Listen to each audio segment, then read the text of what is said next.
Welcome.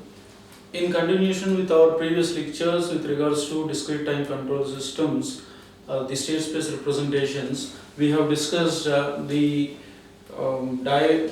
observable canonical form and the controllable canonical form. The controllable canonical form we have derived it with direct programming method, and the observable canonical form we have derived it with nested programming method, and we have obtained the final derivations of those. And in continuation to that, we are now trying to derive the diagonal canonical form using the partial fraction expansion method. And like we know what is a partial fraction expansion, we are going to use this method to derive the diagonal canonical form of a discrete time control systems. Now let us consider a pulse transfer function matrix or pulse transfer function which is given by y of z by u of z, and which can be written as b0 z power n plus b1 z power n minus 1, b2 z power n minus 2, so on, plus bn minus 1 z plus bn by z power n plus a1 z power n minus 1 plus an. This is our pulse transfer function, and let us say we have all the n poles, n number of poles are distinct in nature. Now when these n poles are distinct in nature, we can easily write y of z by u of z as b0 z power n, and if you go for a single division between the numerator and the denominator of this, what we get is, when you divide these two, we have b0 plus b1 minus a1 b0 z power n minus 1 plus b2 minus a2 b0 z power n minus 2 plus so on, plus bn minus an b0 by z power n a1 z power n minus 1 plus so on, plus an. Now this is our y of z by u of z, which is b0 plus after a single division, after dividing once, single division, which you can say. When we are getting this, then we have various y of z by u of z, and we have n poles which are distinct. Therefore those can be represented as the numerator b1 minus a1 b0, or you can simply write, after this equation you can see, if you are having n poles, that is z1 is equal to p1, z2 is equal to p2, so on, zn is equal to pn. We have n different distinct poles, and if you can represent it as in the denominator, you can see that you can write z minus p1 into z minus p2 and so on. Therefore you can write this denominator as z minus p1, z minus p2, so on, z minus pn. Now we have n different poles, distinct poles, and this method is applicable only when you are having n poles which are distinct in nature. Now when we are having these poles and you are applying partial fractions to this, applying partial fractions to the above equation, we have y of z by u of z is equal to b0 plus c1 by z minus p1 plus c2 by z minus p2 plus so on plus cn by z minus pn into this. Now if I cross multiply this one, u of z, if I multiply it throughout, I have y of z is equal to b naught uz plus c1 z minus p1 into u of z plus so on into u of z. Now when we are having this, y of z is equal to b naught uz plus c1 by z minus p1 uz u of z, c2 by z minus p2 into u of z plus so on plus cn by z minus pn u of z. And now let us defining state variables which are x1 of z is equal to, let me say x1 of z is equal to this one, which is nothing but 1 by z minus p1 into u of z. x2 of z is equal to 1 by z minus, I will consider this z minus p2 into u of z, and so on. I have xn of z is equal to 1 by z minus pn u of z. Now from these equations we can get the final equations that we need to obtain.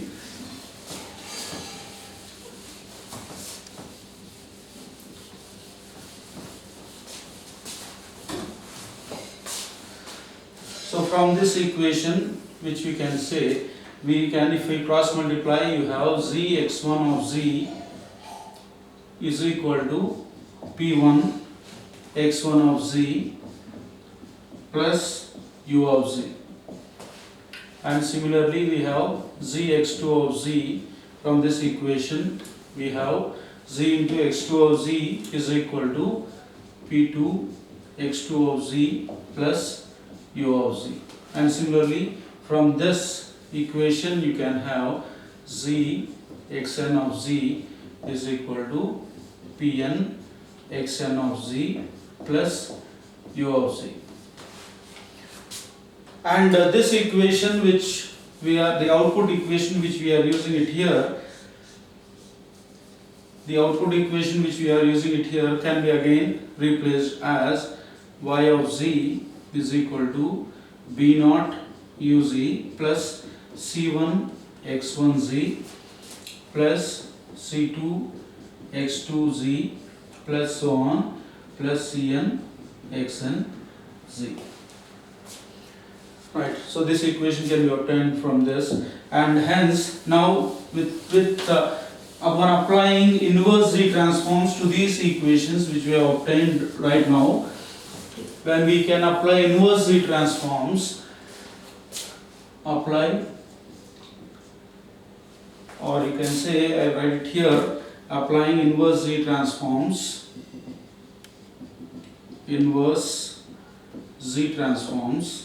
to the above equations, we have this equation. You can write it as x1k plus 1 is equal to p1 x1k plus u of k, and this equation you can have it as x2k plus 1 is equal to p2 x2k plus u of k, and likewise we have the nth equation xnk plus 1 is equal to pn xnk plus u of k, and now the output equation is given by y of k is equal to b naught u of k plus c1 x1k plus c2 x2k plus so on plus cn xn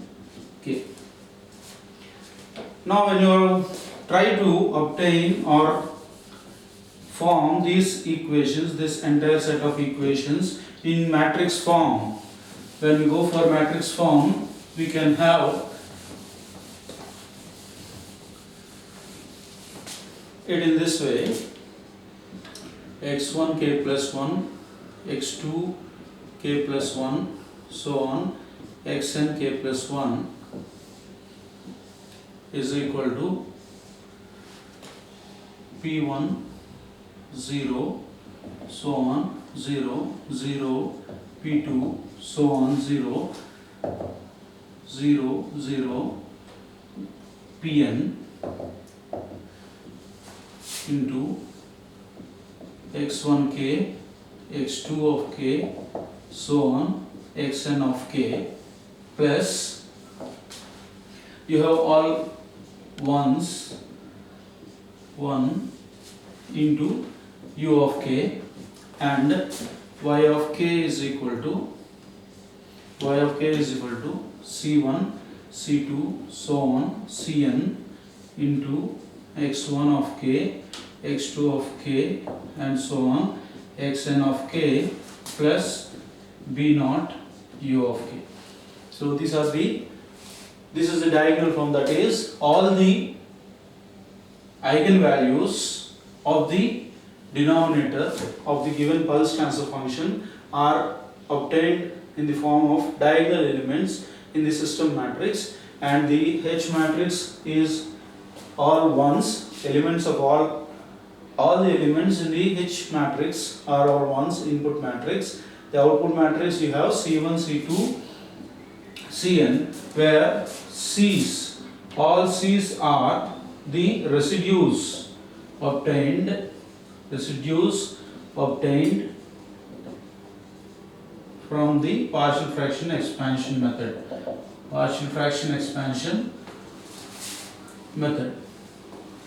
So you can obtain all C's, the P1, P2, Pn are obtained by the denominator matrix from the denominator matrix, and B0 is obtained by the numerator, the first coefficient of the numerator, and all C's are the residues obtained from the partial fraction expansion method. So this is the partial fraction expansion method derivation for diagonal canonical form. Now let us see, this is a condition where we are having only distinct poles. Now let us see, when the poles are of the same diagonal canonical form, if you have few poles which are equal, let us say it is Jordan canonical form and partial fraction expansion method. The same partial fraction expansion method can be used to obtain Jordan canonical form, and Jordan canonical form, the condition is a few poles of the pulse transfer function y of z by u of z must be equal. That is, let us say z1, z2, so on zm. Let us say m poles are equal and the value is p, and the other n minus m, these are m poles, are equal. Now the remaining n minus m poles, because we have nth order transfer function, z m plus 1 is equal to p m plus 1, z m plus 2 is equal to p m plus 2, so on z n is equal to pn. So this is the condition for Jordan canonical form using partial fraction expansion method. When such condition exists, now what is the pulse transfer function that we are having? Y of z by u of z is equal to b naught z power n, b1 z power n minus 1, b2 z power n minus 2, so on, plus bn minus 1 z plus bn divided by z minus p whole power m. We have m poles which are equal, so z minus p into m times into z minus p m plus 1, z minus p m plus 2, so on z minus pn. This is the pulse transfer function that we are going to use for obtaining the Jordan canonical form, because we are having m poles which are equal in nature and the remaining poles are all distinct. The remaining poles are distinct in nature. Now when this condition exists, we are going to obtain the Jordan canonical form. Now when this is happening, what is the first thing that we will have to do? We are going to divide this y of z by u of z. What is this? We are going to divide this in ones. So we are going to obtain b0 plus b1 minus a1 b0 z power n minus 1 plus b2 minus a2 b0 z power n minus 2 plus bn minus an b0 by the denominator here, z minus p power m, z minus p m plus 1, z minus p m plus 2, so on, z minus pm.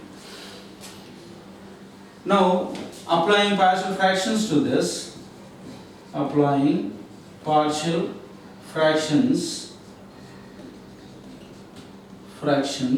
to the above equation, we can have y of z by u of z, which is equal to b0 plus, we can have c1 b0 plus c1 by z minus p power m plus c2 by z minus p power m minus 1, that is, you are having residues where c1, c2 and cn are all residues, and you are having z minus p power m, z minus p power m minus 1 plus so on plus cm.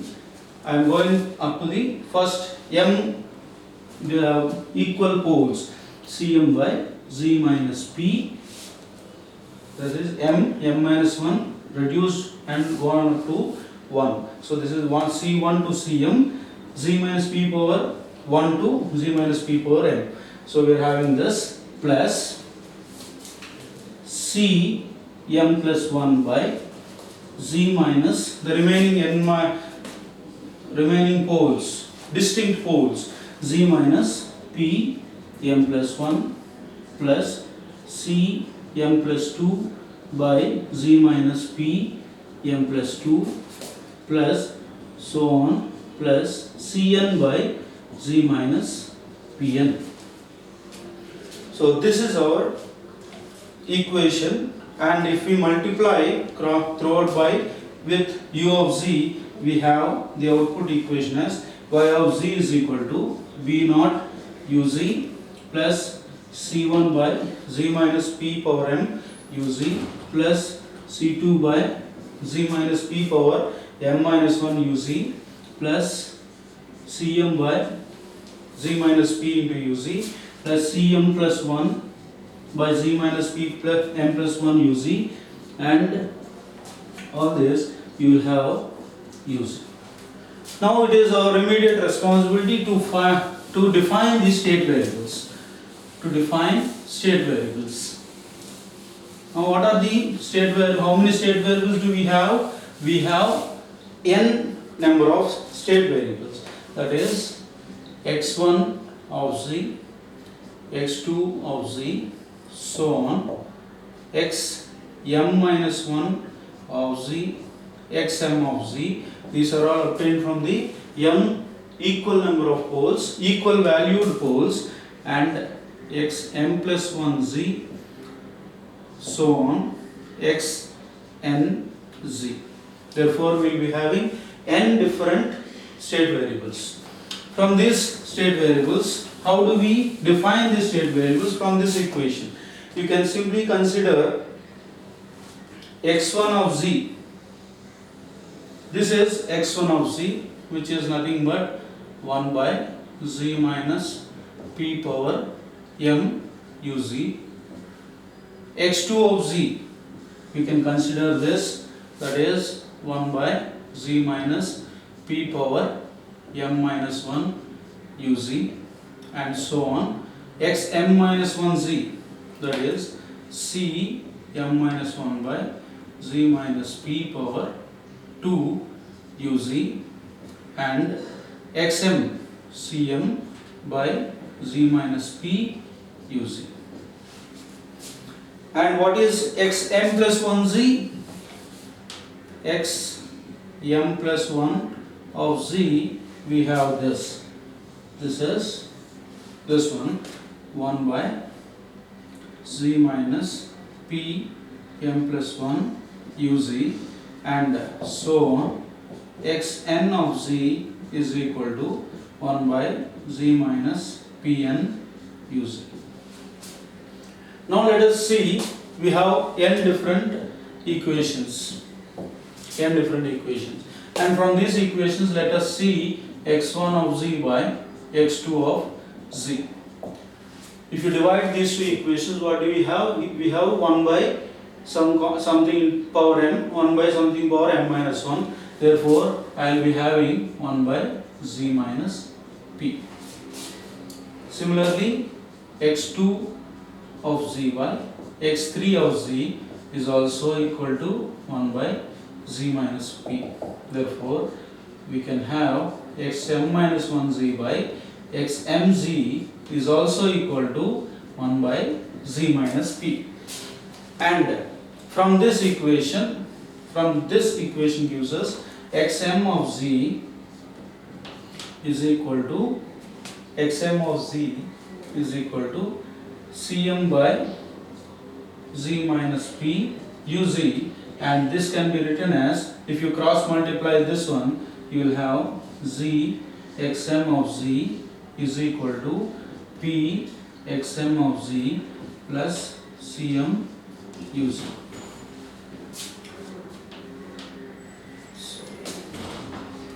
Sorry, we are having ones here, we don't have cm's are left there itself, so we do not want to use these values, so it is 1, right? So we are having this. Now if we cross multiply these equations, you have z x1 of z is equal to p x1 of z plus x2 of z. And from this equation, if you cross multiply these two, you have z x2 of z is equal to p x2 of z plus x3 of z.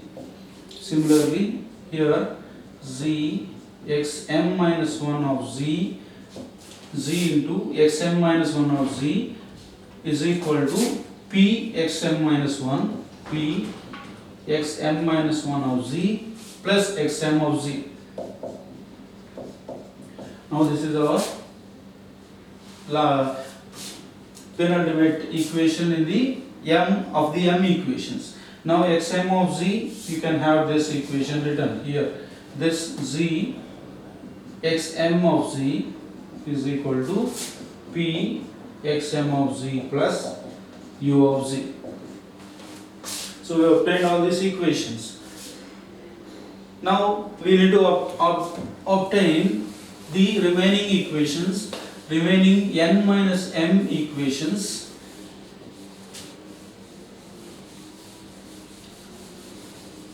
which are xm plus 1. If you cross multiply this one, z xm plus 1 z, z xm plus 1 z is equal to p m plus 1 x m plus 1 z plus u of z.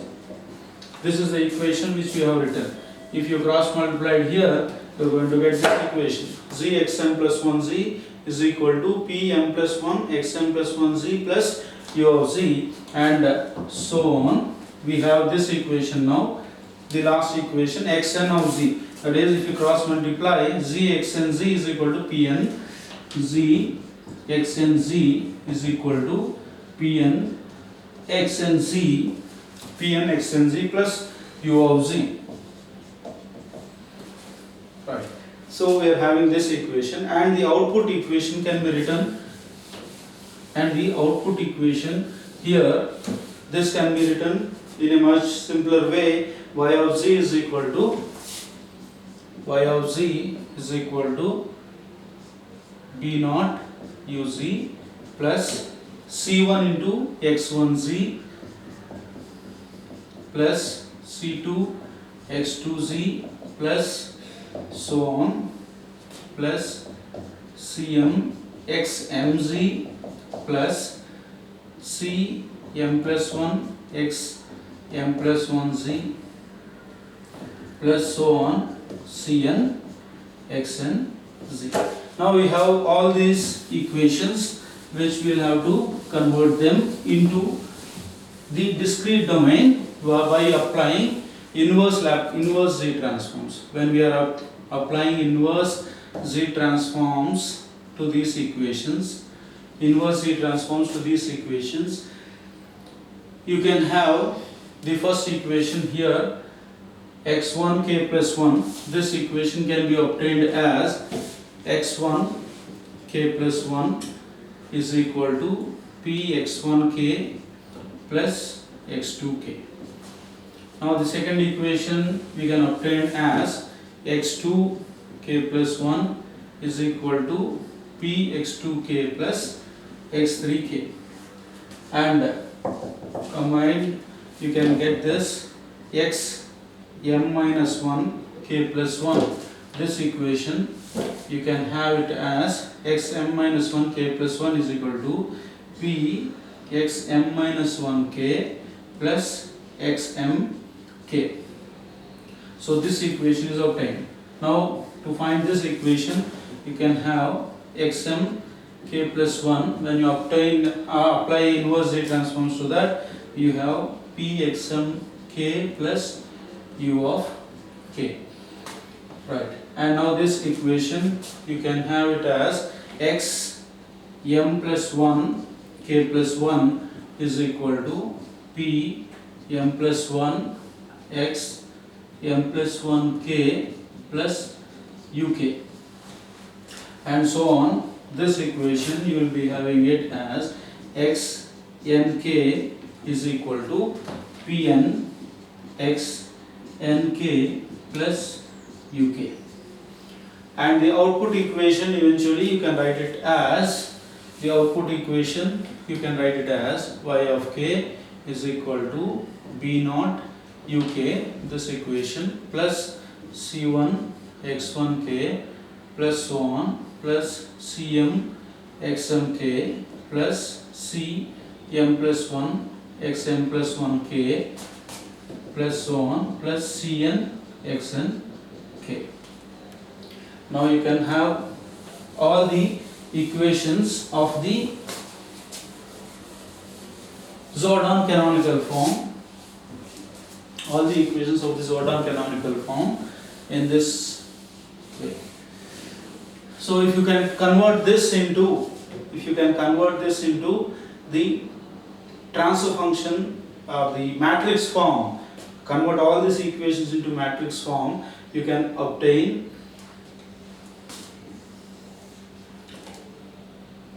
x1 k plus 1, x2 k plus 1, so on, x m minus 1 k plus 1, x m k plus 1, x m plus 1 k plus 1, so on, x n k plus 1. So these are our left hand side of the state equations, and we will be writing this is p x1k x2k, so p1 0 0 0 and so on. Similarly x2k you have 0 p1, and similarly xm minus 1k you have 0 0 0 and p xm minus 1k, so we will be going with 0, 0, 0, 0, P and XMK. Right. We will be having this, and XM plus 1K, XMK plus 1 is equal to PXMK plus UK.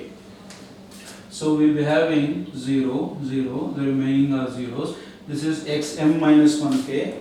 We have P in the XMK. This is P in the XMK plus UK. So the remaining values are zeros. So you can have this XMK plus 1 up to XMK plus 1. You can divide this or separate the equal valued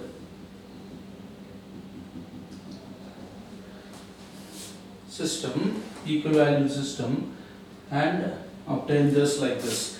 Now XMK plus 1, you are having all zeros here, zeros, 0, 0. XM plus 1K, you are having PM plus 1, PM plus 1, it is a separate distinct variable, and then you are having all zeros, zeros, and XNK, you are having zeros, 0, 0, and it is Pn XNK, therefore the remaining are zeros, and Pn,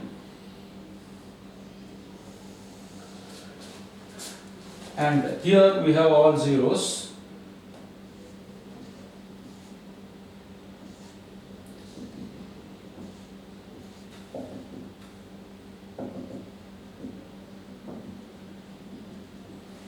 Right. So we are having all these values here.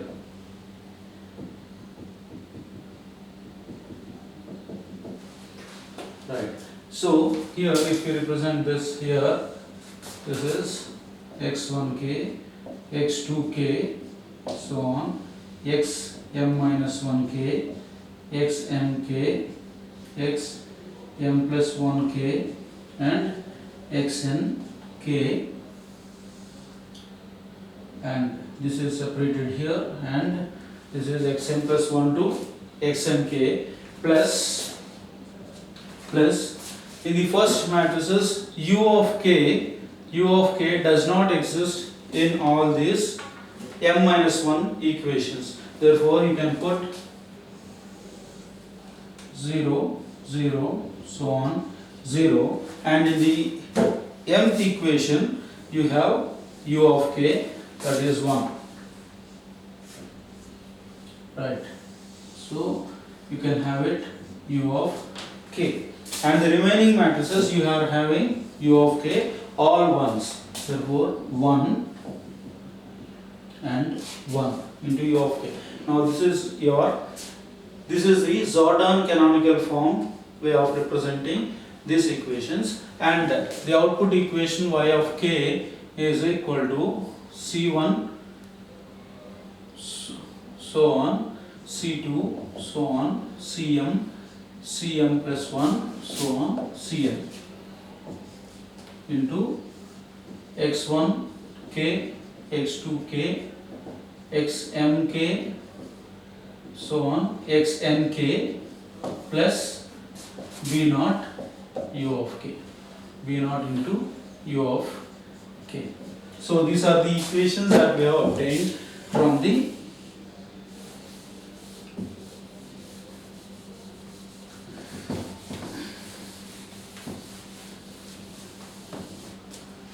this is the Jordan way of representing, Jordan canonical form representation using partial fraction expansion method. So eventually, what is the main motivation for this different types of controllable canonical form way of representing discrete time state equations, observable canonical form, diagonal canonical form, and Jordan canonical form? All these indicate that never any state space representation is unique.